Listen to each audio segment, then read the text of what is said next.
Welcome back to Sager Mountain. We're having an interesting day today, so we are fighting back against all the fun stuff that's happened by reading another chapter. So here we go, chapter 5, Standoff at the Ranch. When you live in an area that prides itself on being just like the Old West, but with cars, you do tend to get a lot of attitudes and perception about toughness. Most of them backed up with some kind of firepower. It's a bit like high school where everyone on the playground postures themselves. So do adults in our area. Being shot at or having gunplay issues is always the proliferation of the same thing. Who is the tough guy, who's the bully, and who is just acting. After so many years of incidents, both Wendy and I have learned how to overcome any bully and most all wild circumstances. You know, I do remember so many wild encounters with man, but these here seem to stand out in my mind. This one time, me and Logan were headed out the lower road out of our association of ranches. We rounded the corner and this big white, newer, full-size pickup was speeding around the curve in our lane. We had to go into the dirt turnout to avoid the truck. No big deal to me, so we continued on. It was a slow road. As we started to drive away, this guy throws his arm out of the window. I happened to be in a really good mood that day and thought maybe this dude knew me and wanted to talk or something. So I stick my head out of the little Toyota commuter car we were driving and said, "What's up?" This guy started screaming at us, freaking out. He jumped out of his truck, obviously feeling real tough. Alcohol can do that. He was marching up to the car, yelling, cursing. I said to Logan, "Hell no, let's teach this little guy a lesson." My boy Logan played semi-pro football on the line with me, both quite big to emerge from this little Yaris. So funny to see this little guy's face looking up at both of us. It was an obvious shock that we weren't a couple teenagers or small men. We almost laughingly let this little guy know we would tear him apart. Then his drunk wife started yelling at us. We threw back some words and then we headed back to the Yaris. This drunk little guy must have felt like an idiot or his manhood challenged or something. As we were opening our door, he was once again charging up to the car. I looked at Logan and said, "I'm not going to let him hit my car. F it." Oh, in the book I used a real word. That's not so good. We both slammed our doors and started toward this idiot. In a panic, he runs back to his truck, grabs his handgun, and starts towards us with it. I had a gun pulled on me a few times, and for some darn reason, when it happens, I don't run, I charge the person. It's automatic, but because I was in no way angry and out of control, I charged this guy with my cell phone out, snapping pictures of him with his gun. So funny to again see the shock of his face as he jumped back in the truck, handgun first, and sped off. My neighbor later let me know that this guy, B, was a bully, constantly acting like an ass to his other neighbors. He avoids us though. This other time, we were getting ready for bed and heard repeated gunfire, which in our area is no big deal, but this time it was very late at night. So Wendy headed out to see who it was and then called to me. There were two idiots shooting on the corner of our lower 20 acres. Our ranch is 47.5 and our home was atop this huge mountain, so we could see any part of the ranch from the either side of our house. We headed to our shooting area where we could throw skeet.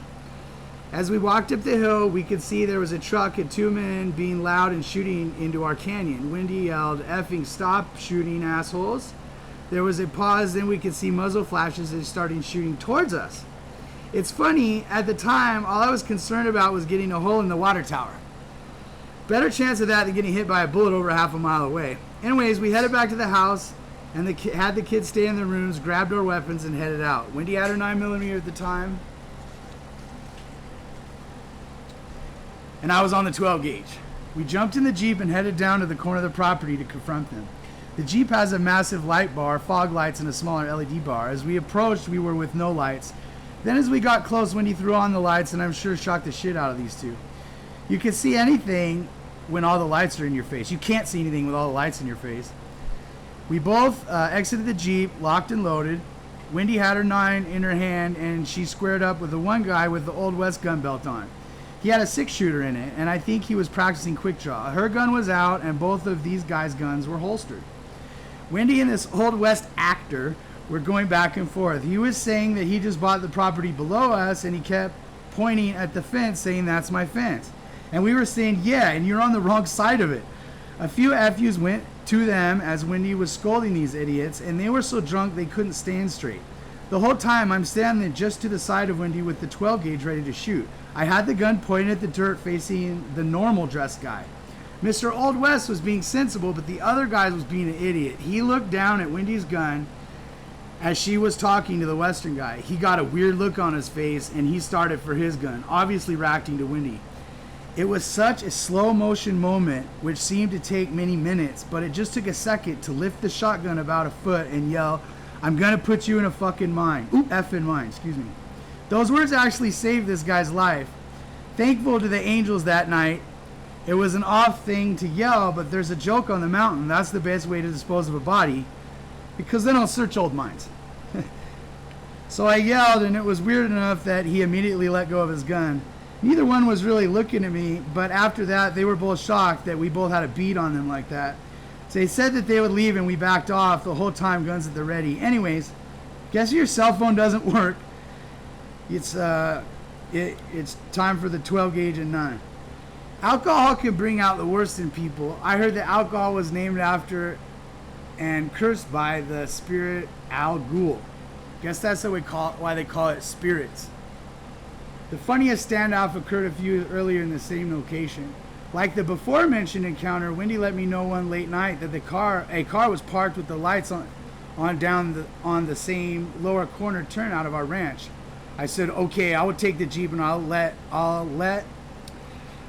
them know they need to get out of there." I said to Wendy, "Give me the shotgun for some security." She came out of the bedroom with one of those small baseball bats they give to you as a gift when you attend a game at the stadium. She said, "I'm not giving you a gun. You might use it."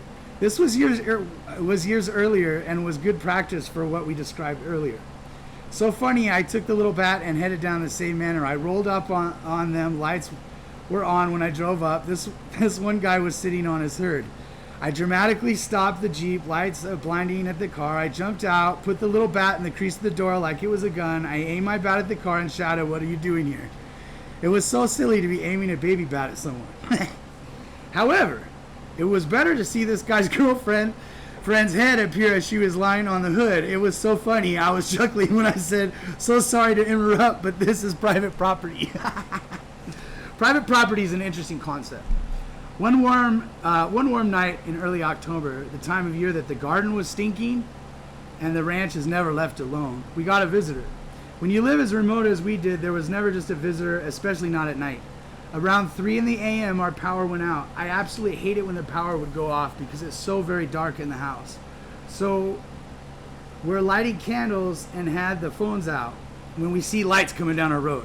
Our road was a single-lane dirt road on the side of a cliff to our ranch. There was never someone coming down at night and during this time of year. I'm saying they cut the power. Get ready. Of course, Rennie was booted up with her 9 in the hand and hit out the door. I took the 12 gauge and followed in a hurry stupor out the door, slipping on my sandals as I run with a rack 12 gauge in hand, headed down the driveway after Wendy. By the time Wendy was out of my sight and the lights were nearly at our gate, which was probably about 70 yards from the house, I was the backup with the big gun, and I knew I needed to pick up my pace to catch up. As I opened my stride, headed down the hill by the well house, my right foot gave out and I went down rolling with the gun and barrel up. After I did a full 720 or 2 full rolls, I was laying feet down with gun in hand. I immediately yelled out, man down, I'm okay though." I could hear Wendy yell back, "Shut the F up!" She was already at the gate and the lights were just pulling up. I sat up, looked down at my scratched leg and saw that my sandal head had the toe strap ripped out and was stretched up over my calf to my knee. There was a white pickup that pulled up to the gate. As they slowly rolled to the gate, Wendy was already off our driveway and had snuck up next to the gate where the truck could not see her. As the truck pulled up, the driver said, "Hey Tito, I don't know, man. That dog sounds big." Wendy then replied, "What about the owner right here?" She was standing right next to the truck with her 9mm reported at the ground. There was utter silence. Must have scared the hell out of those two. Wendy then said, "What the F are you doing here?" They replied, "We're SCE, Southern California Edison." They were there to get the power back on. By the time I had gotten my sandal back on my foot and started to hobble, I could hear Wendy yelling back, "Stand down, it's just SCE. I was glad that we weren't getting robbed and that I didn't shoot myself. Whether it's interrupting a date with my baby bat, an armed standoff with a neighbor, or a threat from SCE, we're always ready." Here's a picture here of old Wendy.